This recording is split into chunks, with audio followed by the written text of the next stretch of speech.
est 19 h, bonsoir et merci de nous rejoindre pour ce journal. Tout de suite les titres de l'actualité. Préparatifs de la rentrée scolaire, une réunion présidée par le Premier ministre par intérim a été consacrée à l'organisation de foires régionales et locales pour proposer des fournitures à des prix préférentiels et ainsi alléger les dépenses des familles.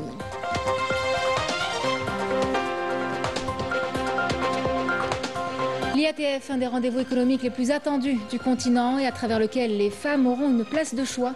Elle reflète toute la diversité africaine, une rencontre à laquelle l'Algérie, via l'API, entend renforcer le climat des affaires.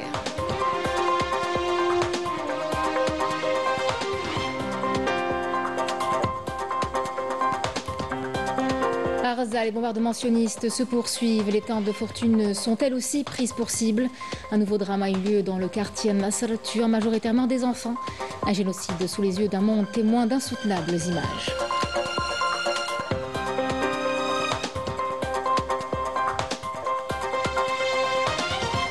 Et puis nous terminerons à Alger, au Palais des Raïs, pour sa 7e édition. Le Festival national du costume traditionnel a mis à l'honneur le kaftan, dont le savoir-faire est ancestral. Une pièce chargée d'histoire qui est désormais inscrite au patrimoine de l'UNESCO.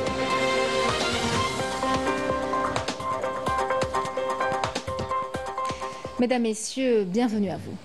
Le gouvernement prépare activement la rentrée scolaire. Le Premier ministre par intérim, Sifi Rieb, a présidé aujourd'hui au Palais du gouvernement une réunion de travail consacrée à l'organisation de foires régionales dans les grandes wilayas, mais aussi des foires locales et des points de vente des fournitures scolaires. Il s'agit là de mettre sur le marché des produits à des prix préférentiels et accessibles aux familles. Une décision prise en application des directives du président de la République qui, rappelons-le, insiste sur la nécessité d'assurer les meilleures conditions pour la prochaine rentrée. On prit part à cette réunion le ministre de l'Intérieur, des collectivités locales et de l'aménagement du territoire, le ministre du Commerce extérieur et de la promotion des exportations, le ministre du Commerce intérieur et de la régulation du marché national, le directeur général de l'API, l'Agence algérienne de promotion de l'investissement ainsi que le président du Conseil du renouveau économique algérien. Le ministère de la Communication a organisé aujourd'hui au Centre international des conférences Abd Latif Rahal une journée d'information consacrée aux préparatifs de la 4e édition de la foire commerciale intra-africaine qui arrive à grands pas. Une journée d'information qui a donc porté sur les préparatifs en cours pour l'organisation de cet événement économique d'envergure ainsi que sur ses enjeux et qui devrait générer d'importants acquis.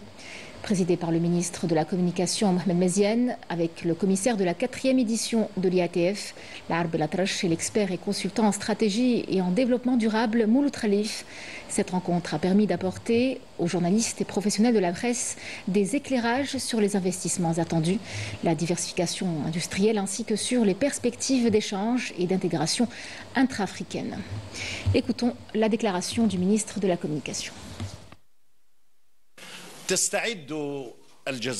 L'Algérie s'apprête à accueillir l'Intra-African Trade Fair 2025.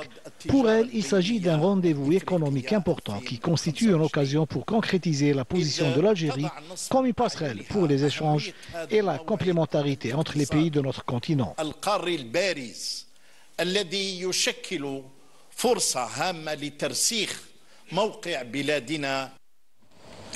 Mohamed Meziane a suivi de près les derniers préparatifs logistiques pour garantir un accompagnement médiatique à la hauteur de l'événement.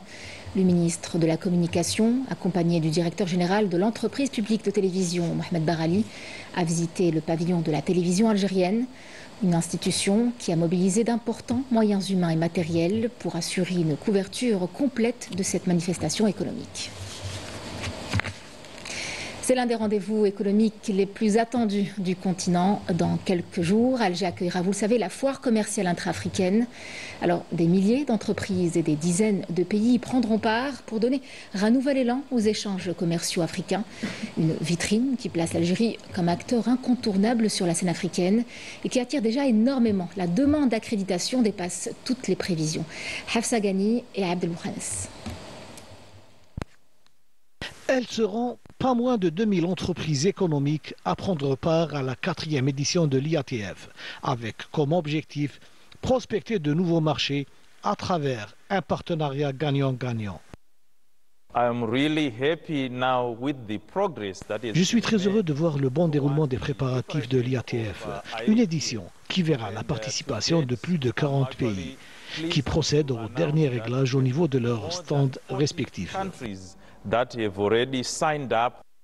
Un intérêt traduit par le nombre élevé des demandes d'accréditation qui dépassent les 30 000 demandes et nourri par la présence de tous les secteurs économiques clés dans un continent de plus d'1,2 milliard d'habitants.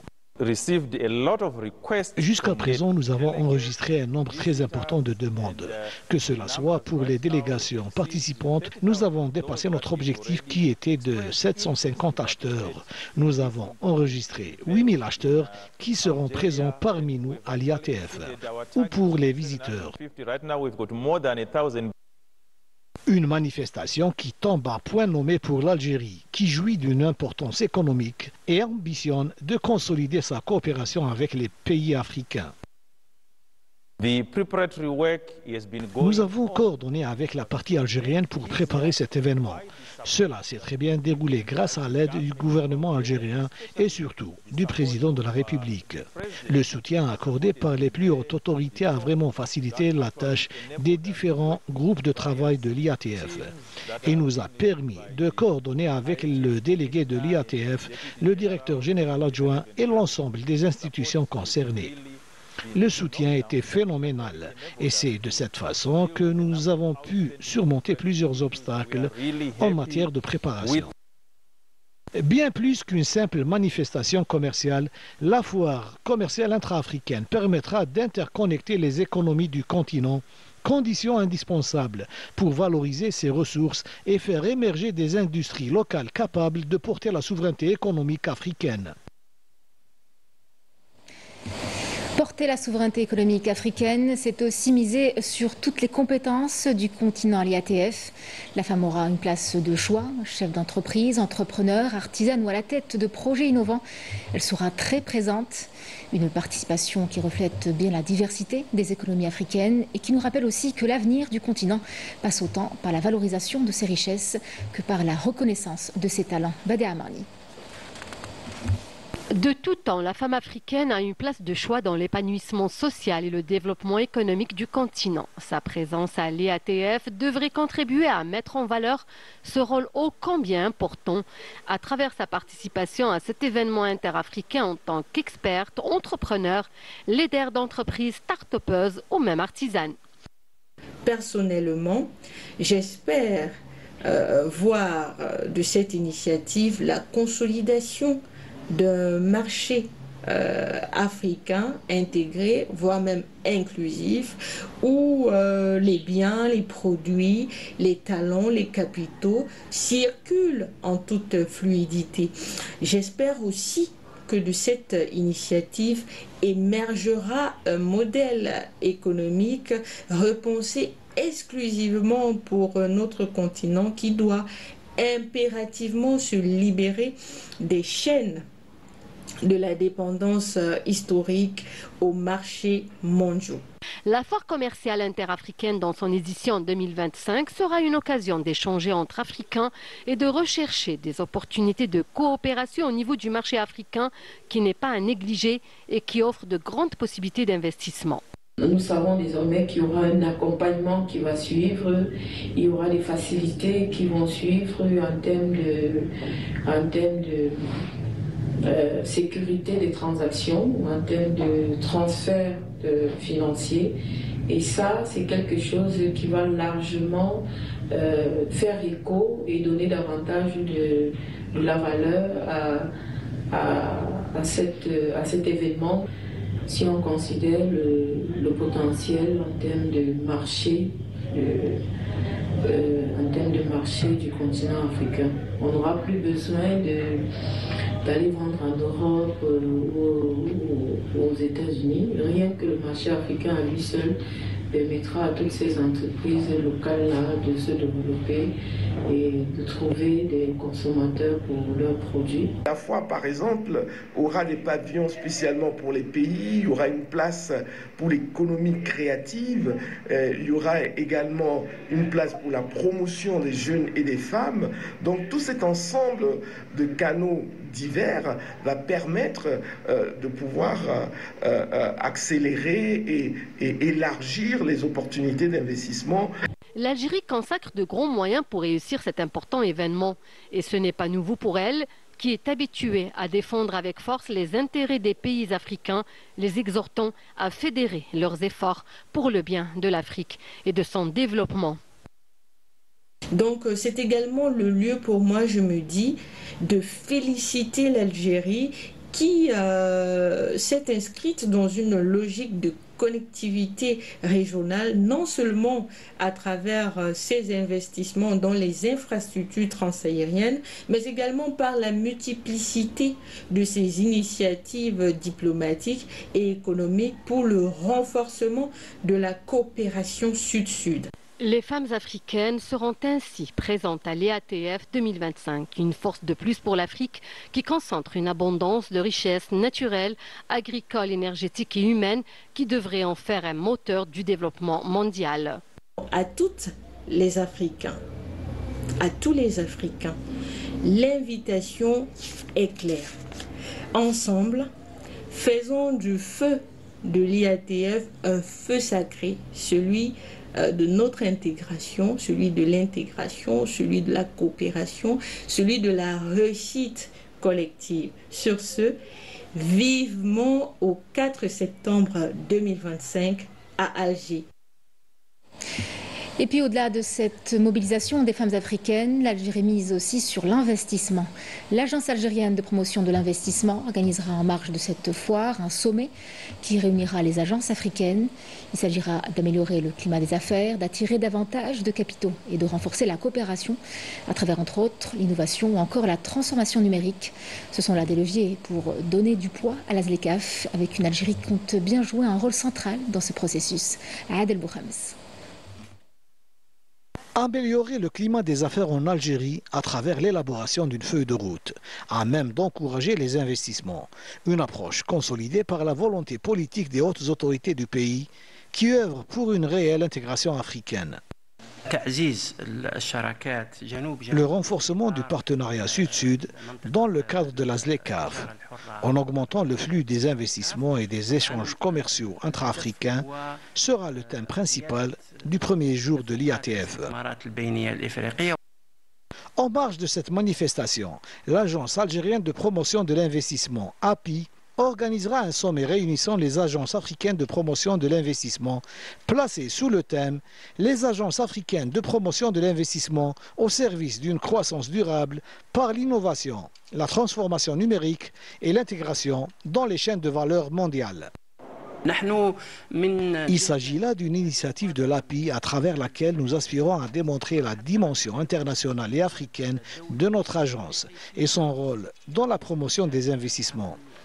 Autant d'indices annonciateurs de la réussite de cette session qui verra une participation qualitative. La participation internationale attendue et la place de l'Algérie en tant que pays hôte, compte tenu de son poids économique et de son rôle central dans le processus de développement et d'intégration en Afrique, devrait garantir un franc succès à ce rendez-vous continental. L'actualité, c'est aussi la situation à Arza, où l'armée d'occupation sioniste continue de bombarder la population. Aucun lieu n'est épargné, même les tentes qui abritent les familles qui sont prises pour cible. 11 Palestiniens, dont 5 enfants, ont été tués. Un nouveau drame qui s'ajoute à un bilan déjà insoutenable. Sur place, les blessés se comptent par dizaines, mais les hôpitaux manquent cruellement de médicaments et de matériel, condamnant ainsi nombre d'entre eux à une mort certaine. Un génocide sous les yeux du monde entier. La correspondance est signée Oussem Abouzaïd et le commentaire Badi Amran. Nouveau carnage, un énième crime contre des civils innocents.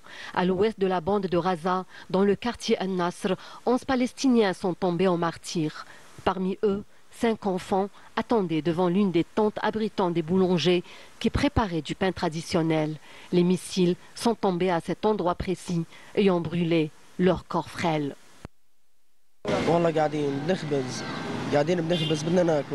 Nous étions en train de pétrir du pain sous la tente. Nous étions surpris par des missiles qui nous sont tombés dessus. La majorité des victimes sont des enfants.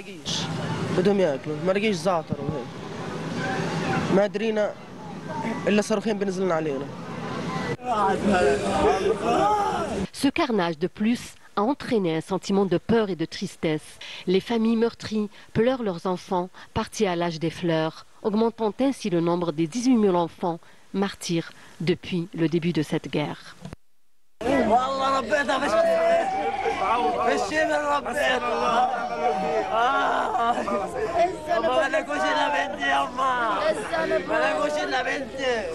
Les larmes et la douleur des familles résument à elles seules le caractère génocidaire de cette guerre menée par l'occupationniste qui n'a de cesse de violer les droits de l'homme et le droit international en ne faisant qu'augmenter le nombre des victimes palestiniennes et en interdisant l'entrée des médicaments pour soigner les blessés, de même que la nourriture, ce qui entraîne une situation de famine sans précédent. Et si comme toute cette barbarie ne suffit pas, l'occupationniste poursuit ses opérations militaires, menaçant même d'investir Gaza. Il y a beaucoup de blessés et point de médicaments ni de matériel pour les soigner. Ici, le sort des blessés est une mort certaine. La guerre de l'occupationniste livrée au peuple palestinien innocent a fait tomber les masques. Le monde entier est pris à témoin et ne cesse de voir en direct des images d'une rare sauvagerie. Car cette guerre cible des enfants, des femmes, des jeunes et des moins jeunes. Même les journalistes, à l'instar de notre correspondant à Gaza, Wissem Abou Zaid, sont devenus des cibles faciles pour tenter de dissimuler la vérité. Une vérité qui a quand même éclaté au grand jour depuis le début de la guerre, le 7 octobre 2023. À Alger, le Palais des Raïs a vibré hier soir au rythme de nos traditions avec la 7e édition du Festival national du costume traditionnel.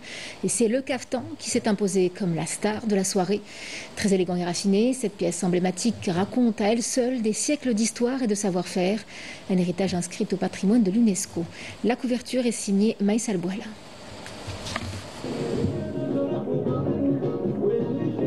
Taillé dans du velours et de la soie, et rehaussé de fils d'or et d'argent, synonyme de fête, de mariage et de cérémonie, il est désormais exposé dans des musées, porteur de l'empreinte et toute une histoire vécue pendant des siècles, mais aussi de l'élégance des villes algériennes.